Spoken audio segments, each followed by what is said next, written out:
Well, there's some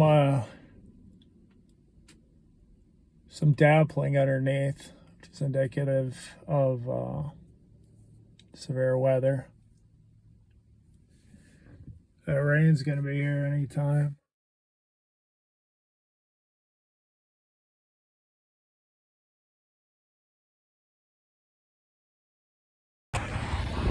Kind of looks interesting.